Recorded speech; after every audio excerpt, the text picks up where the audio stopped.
duk ilmu. Itu yang dia ibtigha al-fitrah. Salah besar bagi dah satu kaedah kita tolak demikian, tolak. Terfikir terlintas tolak. Pasal apa? Kalau kaedah penaklukan akal dia fikir mudah tu. Kalau terror sangat tak usah bicara bab Allah Taala tu. Bicara roh dulu. Describe dulu cahaya. Kalau benda-benda yang istilahnya alam maujud ni tuan, dia boleh describe dalam bentuk molekul. Cuma ilmu kita kot tak cukup. Kita boleh sebut hidrogen H2, air H2O, boleh yang mudah-mudah sebut betul boleh lah. Karbon dioksida CO3, CO2, karbon monoksida CO, boleh lah sebut-sebut macam tu. Kena hak susah-susah lagi. Karbohidrat apa? C6 H12 O6, nitrat apa? Nitrat, sulfat apa? Natrium klorida. Yang mudah-mudah boleh kan? Saya berkerti. Itu kita sebut alam maujud yang boleh describe dengan molekul. Cahaya molekul kan dia?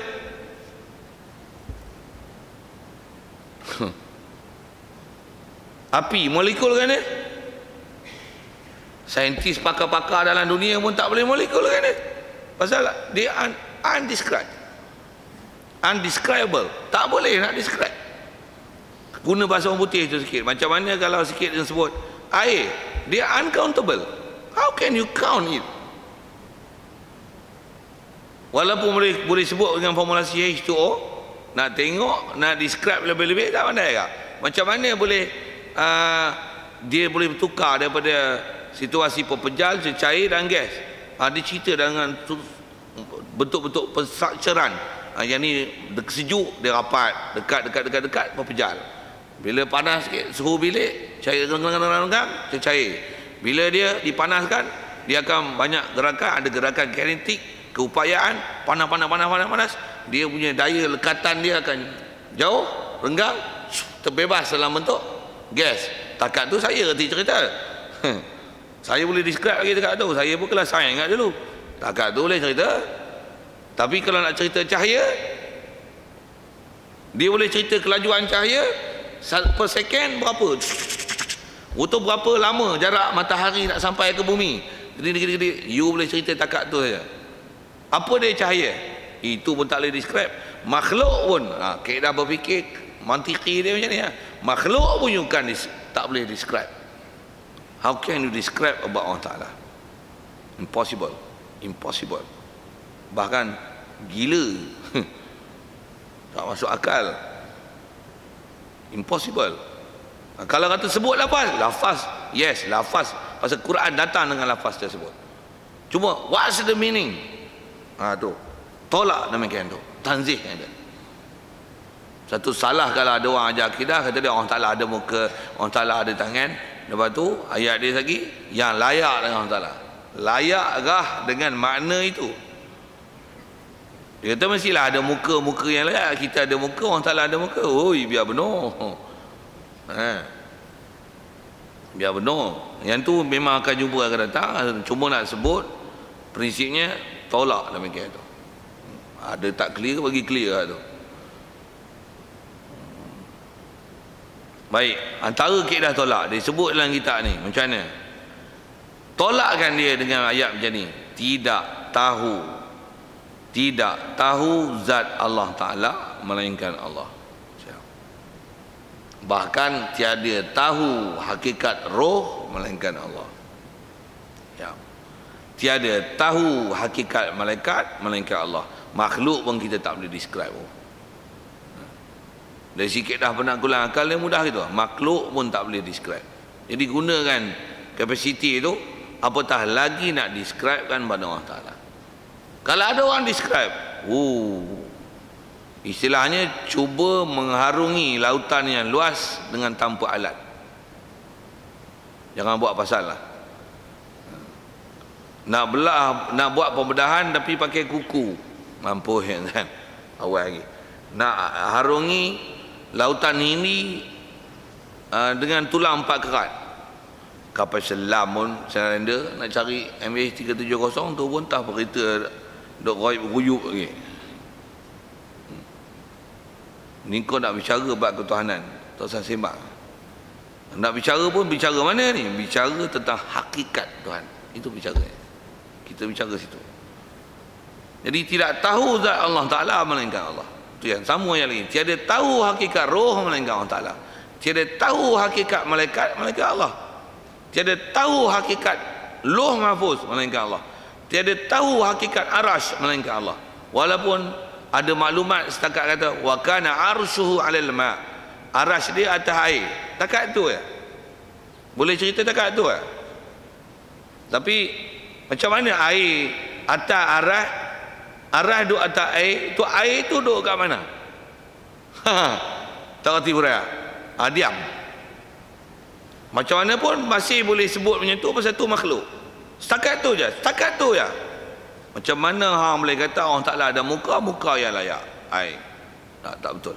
Muka itu terjemah. Sekali lagi sebut, datang lafaz wajhu. Cuma adakah dia maksud? Tengoklah ayat Quran lain. Tengoklah hadis yang wala tafakkaru fi zatillah. Tengok ayat Quran sabahalillah. Punya banyak dalam Quran. Tengoklah dia ajar kita subhanallah, subhanallah, subhanallah. Bagi faham betul-betul syariat tu. Ulama memang dah ajar syarah betul lama kan. Cuma kita di akhir zaman ni kita difitnahkan dengan celaka-celaka pahaman tak betul ni dalam berakidah ni. Walaupun kita dah Islam, Tuhan kita Allah, tetapi memahamkan Allah dengan cara yang tak betul. Antaranya yang kita duk bicara bab ni, bab fitnah besar yang kelahi dengan Wahabi sini Yang ni yang ulama kita duk kelahi kata Wahabi tak betul, sesat tu. Sini antaranya. Sesat dalam bab-bab fake itu satu sesat antara lainnya ni, sesat dalam bab akidah ni. Bahkan sesat akidah ni lebih besar daripada sesat dalam bab fake. Yang istilahnya kelahi-kelahi tak sudah. Pasal dia degil. Tak mau pakai hak betul ya. Bahkan tuan-tuan kalau sikit saya panjangkan ke Wahabi itu, mereka ni kalau ayat-ayat yang saya sebut tadi ya baqa wajhu wa ya baqa wajhu rabbika yadullah atau seumpamanya, mereka memang dengan tegasnya mengatakan apa? Ayat itu bukan ayat mutasyabihat, ayat itu adalah ayat muhkam. Dia kata. Tuan-tuan tak faham muhkam mutasyabihat tu, you can ask me kan. Macam pun saya anggap ada benda yang dah general knowledge kan tuan-tuan, itu adalah common knowledge. Agak tak faham tajuk lain. Dia kata ayat tu ayat muhkam, bukan ayat mutasyabihat. Jadi bila ayat muhkam sebut muka, muka. Sebut tangan, tangan. Sedangkan kalau ayat yang istilah ulama sebut dengan istilah mutasyabihat, dia kalau istilah lain dalam ilmu balaghah dipanggil ayat majazi. Dia bukan ayat hakiki. Kalau istilah ayat majazi maksudnya what's the translation, itu not the meaning. Itu istilahnya majazi, majaz. Macam mana kalau kita sebut kemajaz tu sikit. Kalau kita kata Jumaat semalam ada singa baca khutbah. Kita memang biasa dengar kalimah tu. Tapi singa baca khutbah ambil kat hutan mana?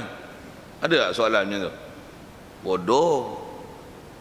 Memang sebut singa, tapi bukan makna singa. Cuma ada ciri singa di situ dari sudut garang, tapi maksudnya khotib. Itulah majaz. Jadi boleh hal macam ni, singa-singa yang layak untuk khutbah. Okey tak? Siapa sebut tu surely bodoh bahasa bodoh. Kita bicara bab Tuhan kan. Takkan nak kata muka-muka yang layak Allah Ta'ala. Bodoh. Ayat tu ayat majazi.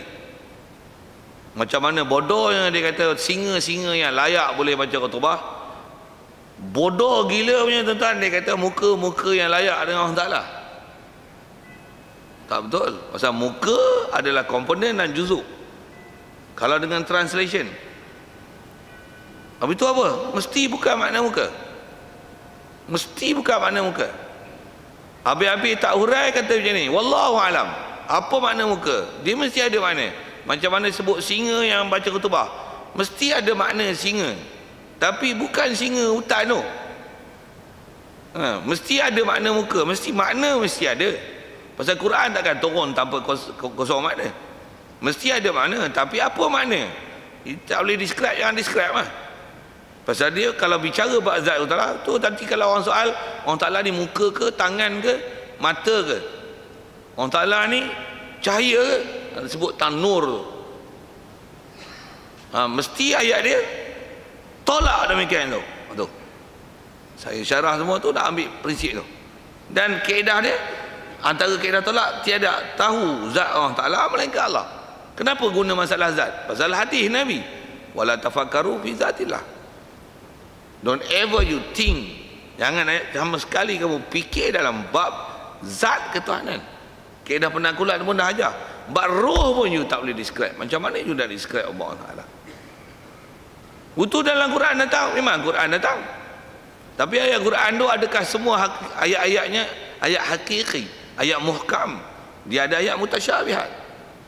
Yang tu yang dipanggil mutasyabihat. Kalau istilah ilmu balaghahnya dia panggil ayat majazi. Bila majaz, dia bahasa kita panggil simbolik, bahasa kiasan. Bahasa Inggeris lah simbolik tu, bahasa kiasan. Takkan singa baca khutbah, takkan singa yang layak baca khutbah. Untuk mesti ada makna yang layak. Itu betul. Singa ada makna yang layak, tapi bukan singa yang layak baca khutbah. Pasal it is not singa, you know. Singa pun bukan penyanyi. Singa lion. Sikit saya lawak sambil-sambil itu, tuan-tuan tak gelau tak apa. Tu singa bodoh lagi. Dah sebut singa, ingat singa lah. Apa cerita ni? Tiada tahu zat Allah Ta'ala melainkan Allah. Tu lagi apa kaedah nak tolak? Dan lemah daripada mendapat, itulah pendapat. Kesetengah riwayat perkataan ini adalah antara perkataan Sayyidina Abu Bakar As-Siddiq. Kalau bahasa Arabnya disebut al-ajzu an darkil idraki idrakun. Ada sebut dengan lafaz begini, al-ajzu anil idraki idrakun. Lemah daripada nak idrak, daripada nak dapat faham apa dia, lemah nak faham tu, itulah faham. Apa benda tu? Tak boleh mikir dah Allah Ta'ala macam mana. Itulah faham. Kalau Allah Ta'ala ada muka, Allah Ta'ala ada tangan, Allah Ta'ala ada mata, Allah Ta'ala cahaya, sesat. Pasal lemah daripada mendapat maksud hakiki tu, itulah faham. Roh ni rupa gini, roh ni dekat kepala otak, roh ni pada tanah, bingung. Roh macam mana? Tak tahu. Tu dapat. Tu faham. Simple je, very simple. Kaedah penaklukan akal yang cukup mudah untuk memahamkan prinsip tu. Macam mana dimisterikan, yas'alunaka 'anil ruh, qul ruh min amri rabbi. Kalau ruh pun amri rabbi, macam mana rabbi? Lagi tak boleh. Dia undescribable. Tak boleh describe. Untuk describe juga nak mampus. Bahasa mudahnya gitu Pasal al-ajzu anil idraki idrakun. Lemah daripada kita nak memahami hakikat Allah Ta'ala. Itulah faham. Itulah dapat faham. Satu, wajhu, yadu, yamin, yadani, ayun. Apa tu? Lemah kan dia. Wallahu alam. Apa wallahu alam? Tanzih tu. Subhanallah. Mustahil makna juzuk anggota. Mustahil makna molekul. Mustahil makna singa. Kalau singa baca khutbah dia, mustahil makna singa.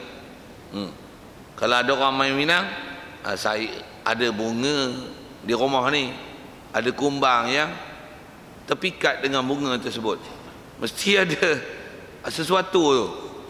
Apa? Habis-habis kata mesti ada makna tertentu. Apa dia? Wallahu alam.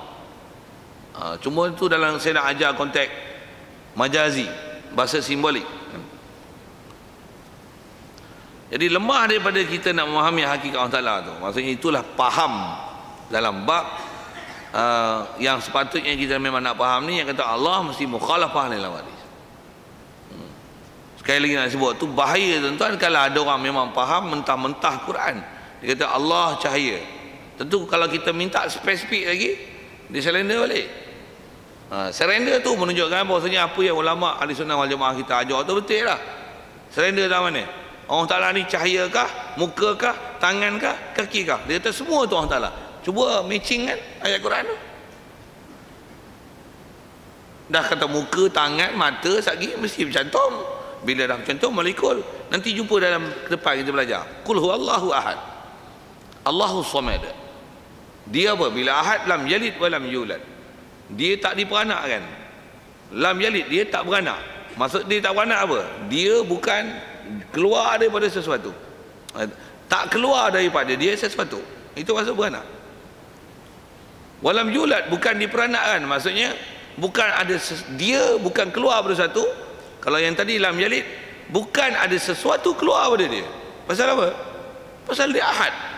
Bila dia ahad, maksudnya dia bukan ada sesuatu boleh keluar daripada dia. Dia bukan keluar daripada sesuatu. Maksudnya dia bukan komponen dan juzuk. Yang kita akan jumpa nanti apa syarah ulama, antaranya bila sebut wahdaniyah pada zat, mustahil Allah Ta'ala berjuzuk dan berkomponen. Pasal sesuatu yang boleh, kalau kata muka, tangan, mesti ada sesuatu boleh keluar pada dia. Dan dia tersusun daripada sesuatu. Sedangkan Allah As-Samad, istilah Samad ni sesuatu yang mustahil akan tercerai sesuatu, ataupun dia daripada sesuatu. Yang dihuraikan Allah sendiri hurai As-Samad itu, lam yalid wa lam yulad. Memang terjemahannya tak beranak dan tak diperanakkan. Apa maksud beranak? Kalau atas sebut peranakan, beranak ni maksudnya ada sesuatu tu, komponen asal daripada kita, keluar daripada kita. Lam yulad, tak dilahirkan, maksudnya kita ni daripada komponen sesuatu, kita keluar daripada sesuatu.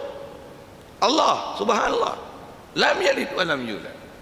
Jadi maksudnya dia bukan juzuk, dia bukan komponen, dia bukan kombinasi molekul-molekul. Subhanallah. Ulama kita pakar sains dah, pakar matematik, pakar geografi, pakar bahasa, pakar akidah, pakar fiqh. Macam mana boleh faham bodoh-bodoh macam ni? Yang Wahabi lah ni dah lah bengong sains, bengong matematik. Bopi bahasa kita. Tak percaya tanya dekat bapak tu. Kelahi matematik kan kata ya. Tak percaya kelahi dengan saya sudah. Kelahi bab sains, tengok tak pernah hurai pun bab sains. Tak pernah dengar pun dia orang hurai-hurai jirim jisim. Bila kita sebut, dia petikai lah apa jirim jisim. Dia orang tak faham. Sikit tu sepak lagi, geram kadang-kadang, bubuh dia bodoh kat dia orang. Pasal memang ada benda yang bodoh itu dari segi bahasa pun bodoh. Tak faham mana hakiki, mana yang muhkamat, mana mutasyabihat. Sedangkan ulama dah karang berpuluh-puluh beratus jilid kitab-kitab membahaskan perkara ni supaya nak jaga jangan salah akidah dalam bab Allah Taala. Okey. Haji ke sana sikit. Jadi nak sebut asal prinsip yang sepih dia nak beri ialah al-ajzu anil idraki idrakun, lemah daripada nak faham satu, khususnya kita bicara ni lemah dalam bab ketahanan ni. Hang tak boleh nak describe Allah Taala. Jadi bila tak boleh describe, yang prinsipnya mana-mana lafaz datang, lafaz memang ada. Makna macam mana? Tanzihkan Allah Taala, bukan mana tangan tu yang ulama kita ajar macam tu. Bukan tangan, bukan muka, bukan mata, bukan kanan, bukan kiri, bukan atas, bukan atas arah, bukan cahaya, bukan. Diajar dengan bukan. Pasal apa? Tanzih Allah Taala. Tolak demikian itu. Tu ayat tu.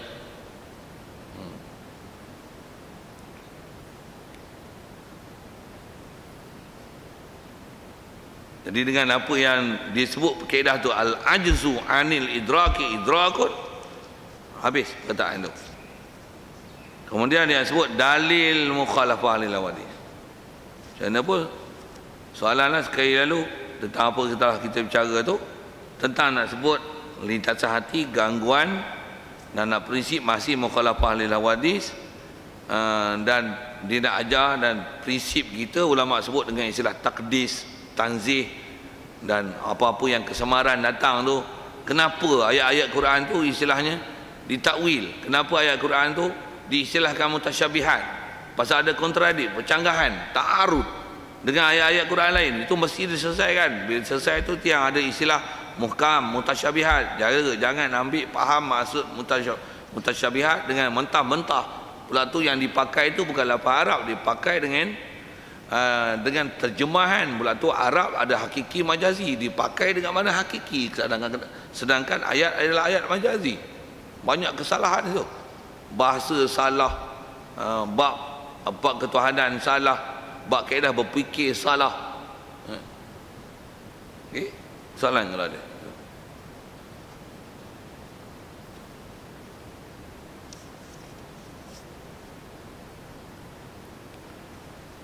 Kalau tak ada, kita perhabiskan sikit tanda dalil. Pasal ada benda yang sangat simple dia nak ajak, kaedah berdalil, kaedah berhujah untuk menunjukkan Allah Ta'ala mukhalafah. Mesti dia tak akan ada ciri-ciri baharu makhluk kepada dia. Kalau sebut ayat Quran dengan mudah, yang memang dah sebut itu prinsip dasar ulama datangkan formula mukhalafah lil hawadis ni, tentunya laisa kamitslihi syai' dan walam yakul lahu kufuwan ahad. Sangat jelas ayat Quran tu.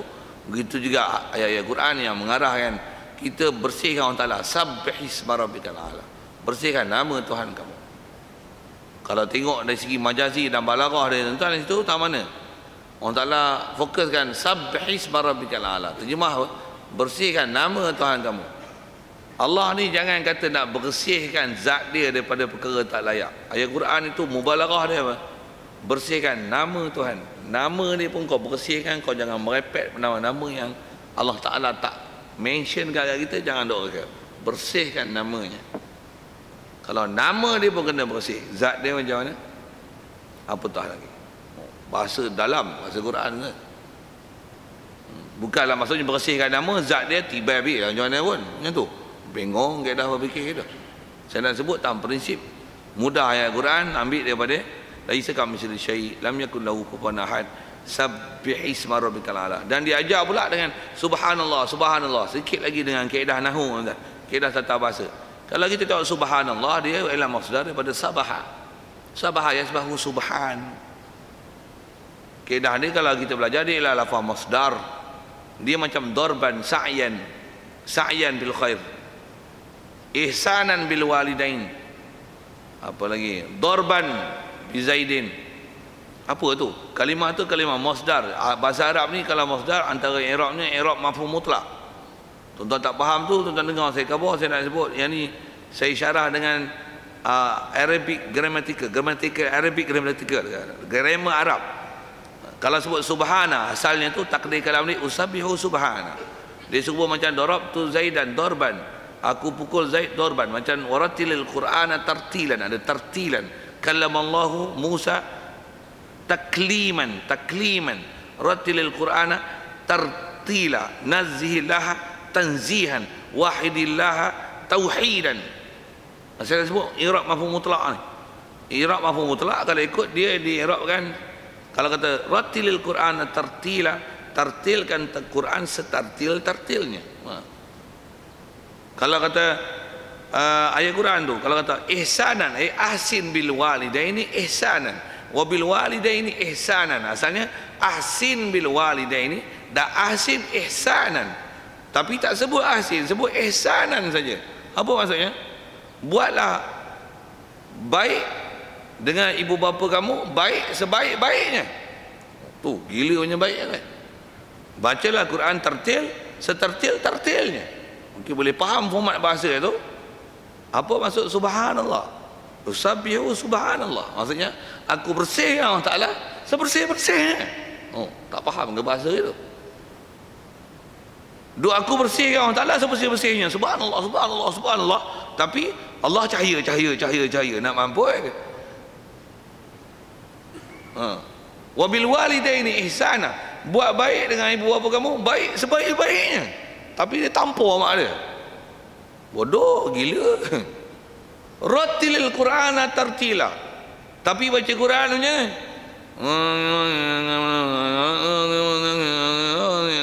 gila. Tak faham tak? Saya syarah tu, saya syarah bahasa je. Tentu macam mana ada orang boleh faham akidah sesat macam tu. Jadi kita dah sebut subhanallah, subhanallah tu adalah prinsip asal Quran. Nak sebut dengan bahasa pun dah cukup lah untuk faham mukhalafah lil hawadis. Belum lagi faham bab tak penaklukan. Itu saya sebut dalil mukhalafah dengan ayat Quran sekali lalu, walaupun dah sebut sekadar untuk tegaskan di situ ada makna khususnya tamaful mutlak dengan kaedah tata bahasa itu. Cukup tegas untuk menunjukkan bersihnya Allah Ta'ala daripada sifat makhluk. Baik, kaedah berfikir macam ni. Pasal kaedah kita dalam kitab-kitab sifat 20 ni, ulama ajar kaedah dalil dengan penaklukan akal. Quran jelas. Cuma nak memunasabahkan dia dengan kaedah akal, supaya kita bukan istilahnya hanya telan apa saja dalam Quran, tapi apa yang dalam Quran yang kita telan tu berserta dengan dalil. Ulama kita ajar gitu. Baik, kaedah macam mana? Kalau menyerupai Allah Ta'ala dengan baharu, tentu Allah Ta'ala baharu. Itu je, simple je, mudah prinsipnya. Kalau dia serupa dengan makhluk, dia makhluk. Kalau dia serupa dengan baharu, baharu. Dan baharu mustahil. Istilah baharu tu apa? Kita dah jumpa dah. Baharu maksudnya benda yang mawujud, yang qablahu adam. Istilah baharu ni setiap benda ada yang sebelumnya tak ada. Jadi kalau Allah Ta'ala pun dia serupa baharu, maksudnya dia pun nanti asal atas satu, walaupun just satu perkara ada penyerupaan Allah Ta'ala dengan makhluk, dia akan menyebabkan bersangkut paut dengan perkara-perkara mustahil yang lain. Ini disebut kaedah penaklukan berfikir. Baik, baharu mustahil pada Allah Ta'ala. Siapa tak faham itu, pergi ambil bahasa baharu tu yang nama hawadis, hudus tu apa. Kerana Allah Ta'ala telah tetap sedia. Allah Ta'ala memang dia qadim. Bukan saja zat dia qadim, segala sifat dia qadim. Baik. Dan dia telah sedia dengan dalil yang telah lalu. Baik. Lagi keputusan, maka tetaplah Allah Ta'ala tidak menyerupai akan baharu. Jadi mesti Allah Ta'ala tak serupa baharu. Kalau dia baharu, dia akan serupa dengan kita. Serupa dengan kita makhluk. Sedangkan Allah Ta'ala dia bukan makhluk, dia khalik, dia pencipta. Apa itu? Mestilah Allah Ta'ala takkan serupa dengan kita. Itu kaedah penaklukan akal. Quran dah sebut tadi.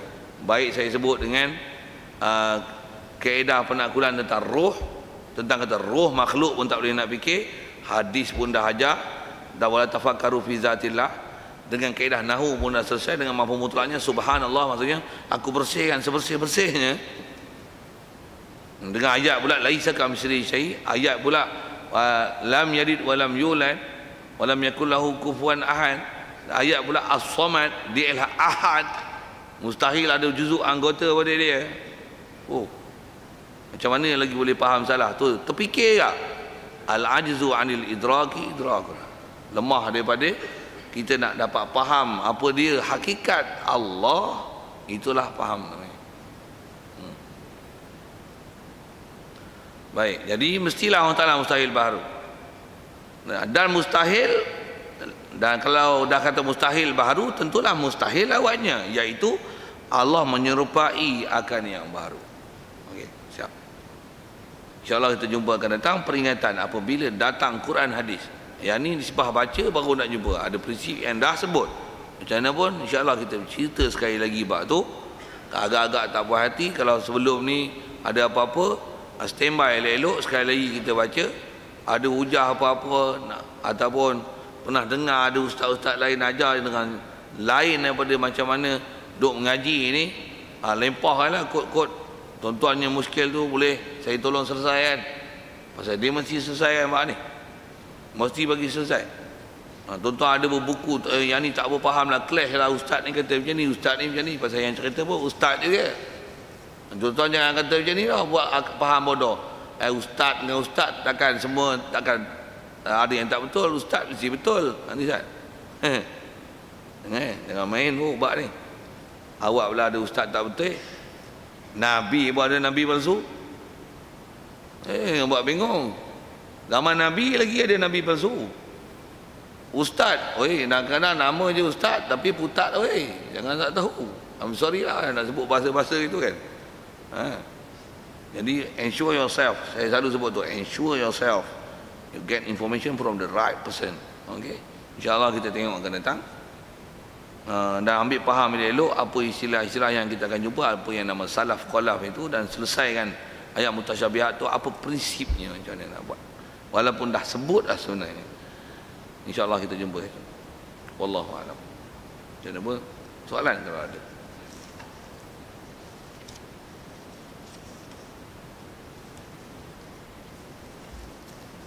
A'udzubillahi minasyaitonirrajim. Bismillahirrahmanirrahim. Allahumma nawwir qulubana min nuri hidayatika kama nawwartal arda min nuri syamsika abadan abada birahmatika ya arhamar rahimin warzuqna fahman nabiyyin wa hifdzal mursalin wa ilhamal malaikatil muqarrabin wa sallim tasliman ala jamil anbiya'i wal mursalin walhamdulillah. Assalamualaikum warahmatullahi wabarakatuh.